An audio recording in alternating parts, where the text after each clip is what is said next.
Welcome, everybody, to Tokens of Wisdom. I'm your host, Dave Rothschild, and today in the Tokens of Wisdom studio, I'm joined by James and Kevin from Risk Strategies. James is the crypto practice lead, and Kevin is a managing director. Before I pass the mic to them to introduce themselves, I always like to say that this show is for informational purposes only. Nothing we say here is legal advice, investment advice, tax advice. James and Kevin are sharing their considerable wisdom in the world of insurance, but they're speaking for themselves. What they say here is their own personal views, not necessarily reflective of their employer or any affiliated entity. And with that boring stuff out of the way, James, Kevin, welcome to the show. It hits differently, the intro, when you're actually on. I appreciate that. Well, I'm delighted to have you both here. Do you guys want to just give a quick intro of yourselves? James, maybe we'll start with you. Yeah, so, as you mentioned, I'm the crypto practice lead here at Risk Strategies. I've been deep in the crypto space for 7 or 8 years in the insurance side of things. I came over to Risk Strategies about 4 years ago to build out, this crypto specialty practice where I got teamed up with Kevin. And we've done amazing things in 4 years. I feel like we've really elevated the standard for, insurance coverage in the crypto sector. And sometimes I feel like we just started. So it's a great story to tell. I'm excited to be on here and share it with you. Awesome. Time flies when you're having fun. Kevin, how about you? Thanks, Dave. So I have been working with asset managers and their portfolio companies for the past 23 years. Luckily, as James said, 4 years ago, we got connected and started the crypto practice here at Risk Strategies, which has been very exciting and has been a nice change of pace in things. So I'm looking forward to working with these crypto funds and their operating companies. Great. So whenever I think about insurance, I get very confused and I don't know what's what. Let's start very basic. Risk Strategies is an insurance brokerage. Is that right? Correct. What does that mean? And is it different from an insurance provider? Yeah, it's very different. So Okay. Risk Strategies, we're an insurance brokerage firm, which means that we go out to the carriers and we work for our clients to find the best insurance solution within the carrier marketplace. So they're the carriers. So, just about like what we're doing here and who Risk Strategies is, Risk Strategies as a whole, we're the 9th largest private insurance broker in the US. We have over 5,000 employees. Kevin and I are part of a smaller team. We are part of like the private equity team here at Risk Strategies, which is about 100 professionals. And our team specializes in private equity, venture funds, and, hedge funds. So when I joined here 4 years ago to start this crypto specialty team, I joined the private equity desk. And at the time, I'm sure you're aware of it, but insurance for the crypto space was terrible. Really narrow policy language, outright crypto exclusions, high retentions, extremely expensive. So a lot of the industry just chose to go bare, which means they didn't carry insurance. And then the companies that did carry insurance, whether they were forced to or not, it was more of like a box ticking exercise than like a reliable risk transfer tool. So Kevin and I set out to fix this problem.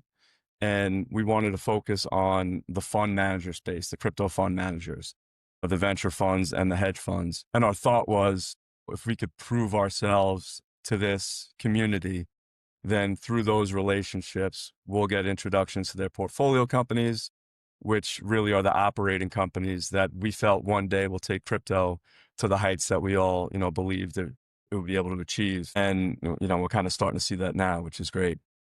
Awesome. That makes sense. So when you say a box ticking exercise, it's almost like, someone says, hey, you have to have insurance. And so they went out and they're like, okay, I'm just going to get some policy to check the box that says I have insurance, but they're not really getting into the details of, what am I actually covered against? Correct.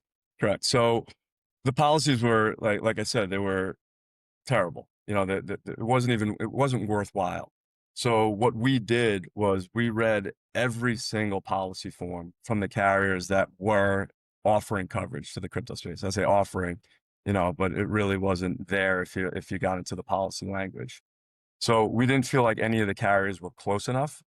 So what we did is we wrote our own GPL policy form. which is a blend of D&O and E&O coverage. Kevin is the author of the form, which, he could talk about, a little bit later, the details.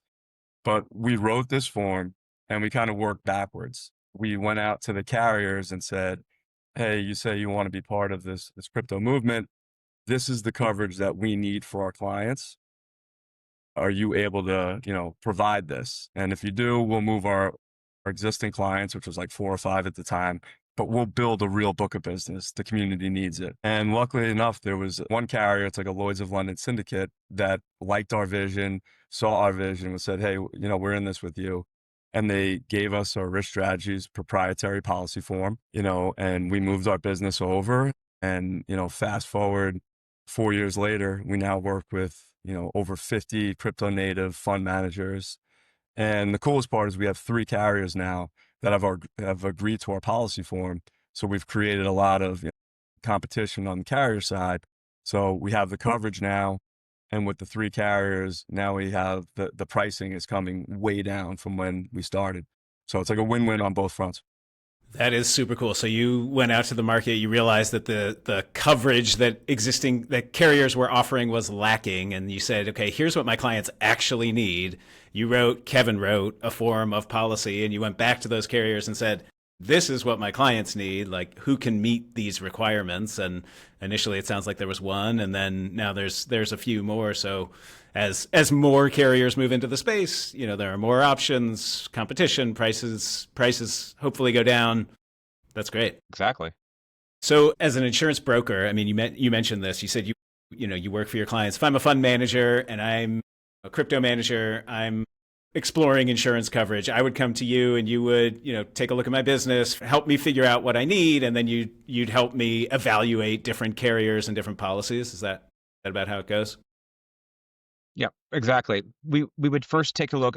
If you have current insurance, we would review your current policies and point out any gaps or deficiencies in those policies, work to and show you how our policies would actually provide that coverage that they're currently missing. We would price the program. We would look for any missing coverages. Maybe they don't have employment practices. A lot didn't have crime insurance or cyber insurance. Some were missing what's called a Side A difference in conditions policy, which protects individual insured persons, their personal assets when they're not able to be indemnified by the insured entity. So we see a lot of gaps, a lot of missing policies. In addition to missing policy language or incorrect or exclusionary policy language. Got it. Okay.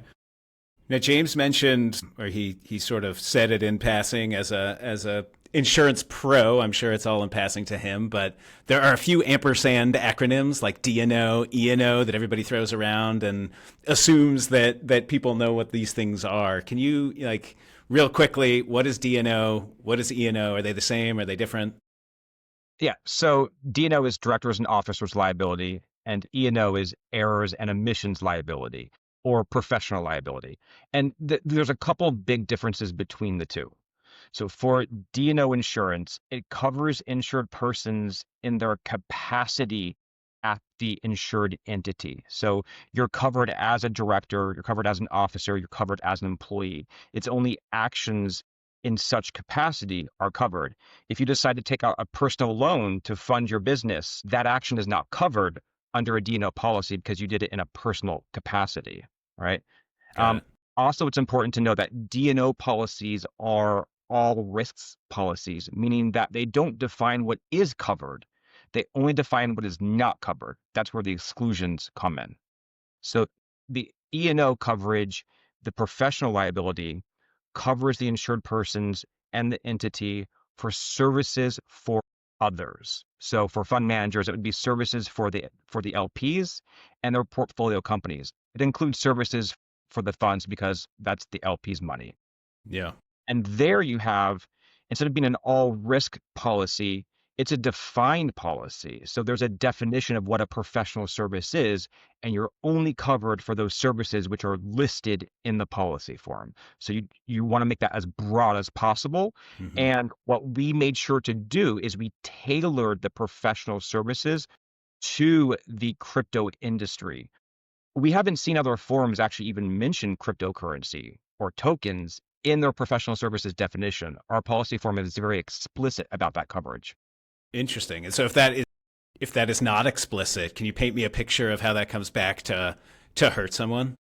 Yes. So some venture capital firms and many hedge funds are placed on policy forms where the professional services are limited to investment management or investment services for securities. Many firms are limited to that. So you see that that could be a large issue when there is a claim and coverage is in question.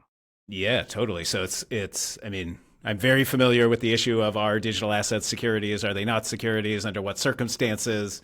You know, very often clients of mine are hoping that they are not securities, but it sounds like in this case, if you're on a policy that says, you know, you're only covered for actions related to securities related investment management activities, and something goes wrong with a crypto investment, you're leaving an opening for the carrier to say, oh, you're not covered because that's not a security. And then you're back in that fight.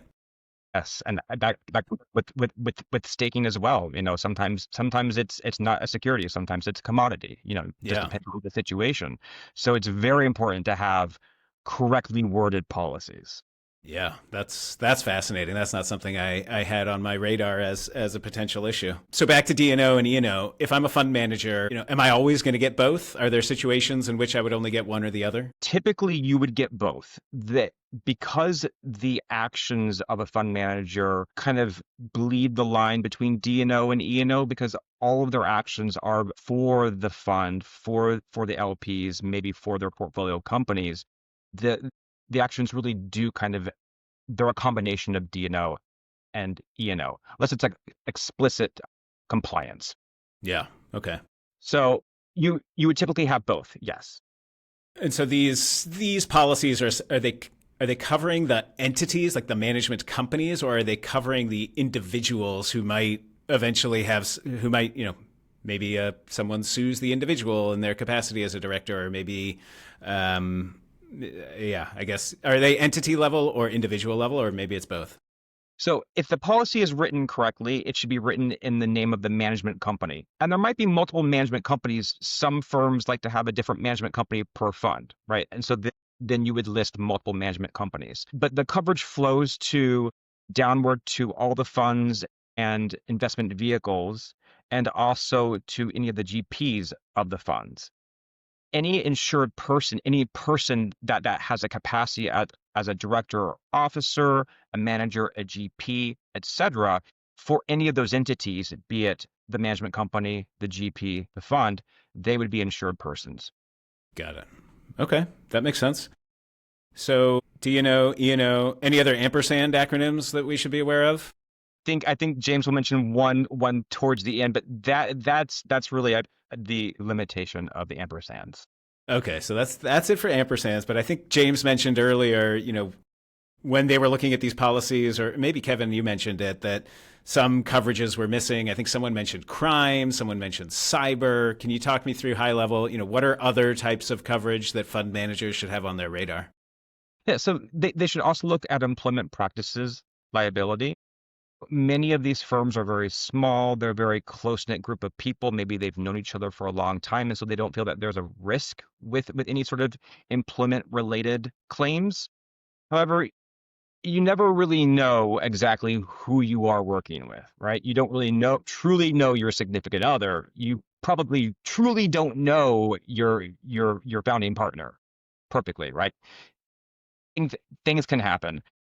It's a good addition to a D&O E&O policy to include employment practices liability.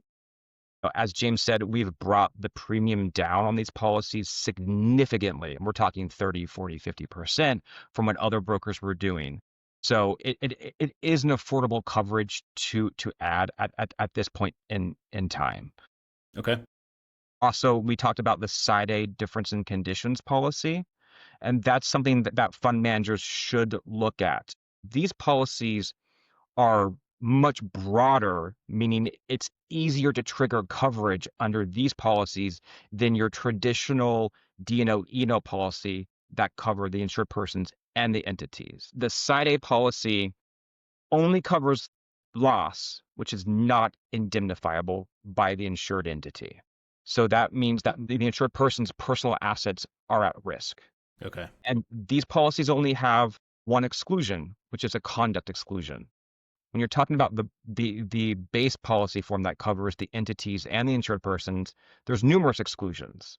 So it's much easier to trigger the Side A difference in conditions policy than it is to trigger the broad policy that covers the entity and the insured person. So it's something that every fund manager should review and look at the cost when deciding how to stack the insurance program. Yeah, that makes a lot of sense. I guess it brings up another, what you said brings up another question for me. I'm very familiar with, indemnification provisions, and frequently in the fund manager world, there are carve-outs from the indemnification obligation to the extent someone acted with, fraudulently, willful misconduct, gross negligence. Are these also often carved out from insurance coverage, or does insurance cover you even if you do something really bad? That's a great question. And that's a perfect example where a Side A difference in conditions policy would be triggered. Because under these policies, and so deliberate criminal actions, deliberate fraud, they are excluded under all these policies. Makes However, sense. there is a trigger to hit that exclusion. And if the policy is worded correctly, the person needs to be found guilty in a final, non-appealable adjudication. That's kind of hard to actually trigger that exclusion then. So what may happen is the fund may say, we're not going to indemnify this individual because we believe these actions did occur intentionally. And so that person would be left up to themselves to provide defense cost.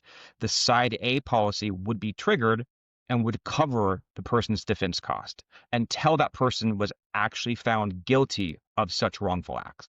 That makes total sense. Yeah, very familiar with that final adjudication language. Also, that's always good to put in there. Okay, great. So D&O, E&O, employment stuff. You mentioned crime. What does crime insurance cover? Unless it's like blatantly obvious, someone steals your assets. Is that what we're covering? Or your laptop or computer or your office furniture, but typically we're talking about funds.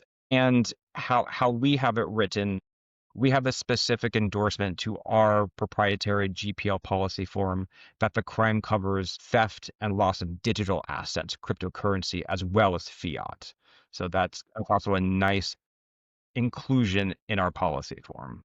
Yeah, sounds like your policy form is super crypto native. I love this. It It is. didn't Yeah. exist back when we started this. Crime coverage was, if there was digital asset coverage, it was sublimited. So saw this coming in, we saw claims coming in, and we feel really strongly that crime should be part of your insurance program. So what we did, the carriers that we're working with, the three, they've all agreed to include crime coverage. You could do it as a shared limit with your GPL policy. So say you buy a 5 million limit of GPL coverage, which is that D&O, E&O that and now you could have a shared crime limit in there for an additional premium of 15%, which is great. Or you could purchase that separately, which is more expensive, at like a 25% rate. But we feel like having that crime covered is extremely important. And we wanted to do whatever we could to get our clients to, one, be able to afford it, and two, make it part of their program. So having it as a shared limit is better than none. And, that's like a big push for ours. And we're seeing almost all of our funds adopt that, which is great. That is great. Social engineering, everything around, digital assets, which is huge. Yeah, because that's obviously a huge fear for everybody that's operating in the space. 100%. And we see the claims coming in. Like, it's worthwhile. And it's, again, like, what we're doing is great. And I think, really elevating what's possible. And we're still finding new things to add. Insurance is still, catching up to the crypto world, and the carriers that are in it and the relationships that we have in there, their intent is to cover this industry, and you just need to advocate for it. Yeah. And we're getting to that level where we have a real book of business. So we have some clout behind us. And then with Kevin and myself, like, we're really thought produced, like, hey, we need this. This is how it should look. And the carriers have been very receptive, the ones that are in it. So it's great to see. That is, I very much resonate with what you just said. Drafting offering documents for crypto funds, you think you know all the risks that are out there, and then, you turn on the news and there's some new story or there's some new court opinion, and there's a whole new risk that you have to disclose to investors. So it's ever evolving, and it's fun to think about and fun to figure out, but it's always changing. It is. It is. And you always got to push for more, push for, and be thoughtful about it. Exactly. And that's kind of what that's kind of the reputation we're getting in the space, and it's great. That's great. So let's talk about cost. I mean, we've talked about all kinds of different insurance coverage. You probably can't just give me, this is what insurance costs, but how should if I'm a fund manager, I'm starting out, how should I think about evaluating an insurance product? What should I expect to pay? What's sort of, in your opinion, what's bare minimum coverage a fund manager should obtain? Sure. Okay, I'll take this one. Prices have come down significantly. So let's just say, GPL is what is the bare minimum, right? As soon as you launch a fund, you close the fund, you should have GPL coverage in place. That's that blend of D&O and E&O. And the underwriting criteria, the most significant one is your AUM. What is, how much money are you managing? And funds, in the crypto world typically start lower than they would in the more traditional world. So, we'll see funds starting with, $20 million, all the way up to $10 billion. Mm-hmm. So insurance is kind of priced off like coverage per million. And I would say, on the GPL side, we've brought GPL pricing down to around 20 to 30,000 per million of coverage, depending on AUM strategy, how much insurance you purchase, how large your tower is. But I think that's like a good baseline. That's good to know. And how should I think about how much coverage I need? And does that always increase as AUM increases? Yes, that will increase as AUM increases. We have, which is pretty interesting. Insurance all goes off benchmarking, right? Everybody wants to know what are their peers purchasing. So, in private equity, traditional private equity and venture, you could get benchmarking for hundreds, thousands of other private equity firms or venture firms like you. And hey, this is what, if your AUM is, $1 to 50 million, you purchase one, and all the way up the ladder. But in the crypto world, one, there's less funds, and two, insurance is still more expensive than traditional. So a lot of it is a risk appetite. Mm-hmm. What we've been seeing is startup funds, from 0 to 100 million, usually start with $1 million of GPL coverage. When you go from 100 to 250, now you're in that, a 2.5 to 5, and then from 5 to $1 billion, now you're looking at like that 10 million of coverage, and then $1 billion plus, now you're really building a tower. Yeah. But again, it's a business decision. What's your risk tolerance? But when deciding on limit, you should also look to see if these fund managers and their employees are taking board seats at the operating companies. That does increase the risk and the potential for claims. So if they're taking many board seats, we would advocate for higher limits. Yeah. Do you get into strategy specifics when you're thinking about what kind of coverage people should have and how much they should have? I mean, I'm thinking, going back to the crime example specifically, I think depending on strategy, you might have your assets might be more at risk of theft with one strategy versus another. And is that something that you take into account when you're working with new fund manager clients? Yes. I mean, their strategy is, that's probably our first question. What is your strategy? Venture funds are different than hedge funds. With hedge funds, we like to have a maxed out cost of corrections coverage, any trade errors, fat fingers, where, that's more prevalent in hedge funds than it is in the venture space. If you are involved in staking or any other assets, like how much prime coverage should you cover?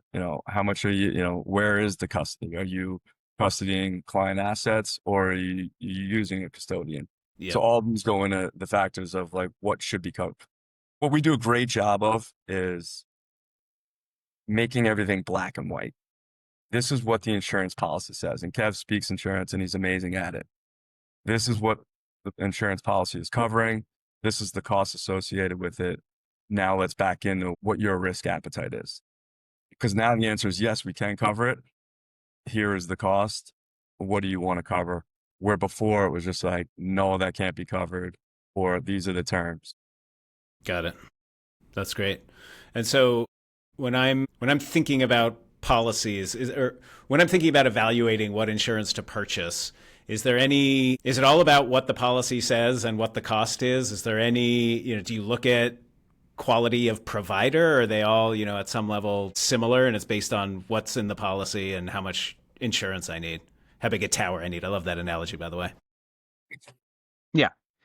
So in general, when we're not talking about a proprietary policy form, but you're evaluating multiple carriers that have made offers, you should look at the policy wording. That's first and foremost. You do need to see what's covered, what's excluded, then look to see what is the retention per claim, because the fund manager will be on the hook to pay that retention before the policy is triggered. That retention is typically anywhere from $1,000 up to $1,000,000. So that can definitely gravitate you toward one carrier over another carrier. You also want to talk to your broker about claims handling of that carrier. Do they do it in-house, or do they have outside counsel review the policy and make claims decisions for them? Do they pay claims? Have they paid claims for that broker? Have they paid claims recently? And then also, what's their underwriting stance? Are they difficult on renewals? Are they easy on renewals? There's multiple things that one should consider before binding a policy with a specific carrier. Got it. Sounds like people should come talk to you. I think so. Obviously you guys have demonstrated clear crypto expertise, but you work with traditional fund managers too, right? Like a traditional venture fund, private equity, hedge fund also? Yes. So we have over 300 relationships with private equity firms, venture capital, and hedge funds outside of the crypto space. We also have, I have my own venture capital, my small venture capital facility that we do quick turnaround quotes in a day or two as well. Cool. Yeah. That's great. Awesome. So what, I guess as we're getting toward the end here, like, are you guys seeing, you're kind of on the cutting edge of a lot of the crypto related stuff, especially as you're literally drafting policy forms to cover these businesses. What's some exciting stuff that you see on the bleeding edge of this? Recently, there's been a huge explosion in digital asset treasury space, which I'm sure you're aware of. And we've luckily been on the front lines of that as well, which is really cool, because now you're really seeing traditional finance come into this space, and they're coming in quickly, and they're coming in with a lot of dollars. And what they're running into though is capacity for coverage when you start involving crypto. They're used to making these investments in the companies that insurance is an afterthought. So with this DAT explosion that we're seeing, there's a lot of capacity being thrown onto the carriers in this space. And there's a limited amount of carriers that can write coverage for this. So it's been really cool. We're working with a handful of them. It's, now we're entering from the private into the public realm. Yeah. There's a private component of it that has to be addressed before the company does go public. So there's a lot going on there. So you need to align yourself with carriers that can write the private side and then transition into the public side. Mm-hmm. And that's on the primary layer. The primary layer is like the most important right now, because you need a carrier that can do both. And then from there, the list of a handful of carriers that will entertain it, you have to have a relationship with. They're really looking into crypto expertise, because there's just an explosion going on. Like, other founders, do they understand crypto? Do they understand what staking is and getting yield off of these tokens? So that's like a big focus of theirs. And then, building the tower above is not as difficult, but again, it's not as, you don't have as many options as you would in a traditional like IPO in a normal business. Yeah. Do you see more providers trying to get into this world? It seems like a ripe business opportunity, yeah. But give us a look. We're interested in this space. And then, when the submission comes in, it's usually the same answer. Thank you for this. We're just not there yet. Keep us in mind on the next one. But the ones that are writing it seem to be in it for the long haul. But you could see the pricing has gone higher as capacity has been already taken from some of the earlier companies. Got it. But it's really important. Again, policy language is going to be really important in these because there's going to, with the explosion, I mean interest, there's going to, we expect there's going to be claims within this space, and you want to have your program as dialed in as possible. Absolutely. Yeah. Don't just check the box, actually read the policy and figure out what you're covered for. Which maybe leads into my last question, which is there, and maybe we've already discussed this, but is there a common mistake that you see, especially new managers make when they're purchasing insurance for the first time? Yeah, if you could go with this. Yeah, a few.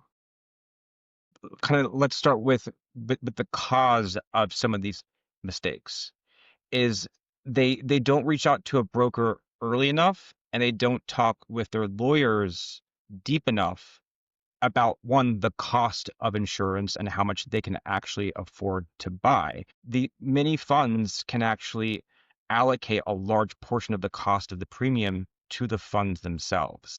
And then the management company is only on the hook for anywhere from 20% to 10% of the cost. But it needs to be written into the fund documents for it to pass an SEC audit or exam. Yep. And that's lacking on a lot of funds. And so they miss out on that opportunity to pass the cost to the funds, which it should be passed to the funds because it's the insurance policy is stepping in front of the indemnification that the funds are obligated to actually do. Also, so in terms of not allocating premium, then they're really looking at cost, and they're probably not buying enough limit to actually cover defense costs and settlement. So these policies, the defense costs are within the limit. They're not additional to the limit of the policy. And when evaluating the limit, fund managers should consider these are aggregate limits.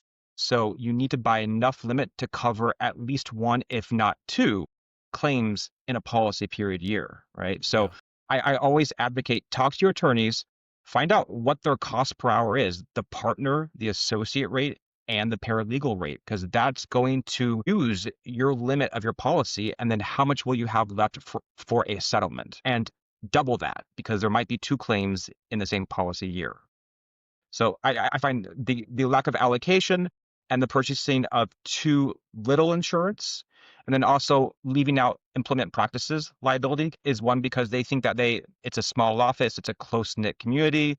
They don't realize that small situations can turn big very, very quickly. Yeah. It's also, people forget to buy cyber insurance because they don't want to fill out the application. The application is actually pretty short, and the cyber insurance is pretty cheap. We're talking $1,000 or $2,000 for a low limit. So it's something that you should be covering yourself. Just take that extra step to do so.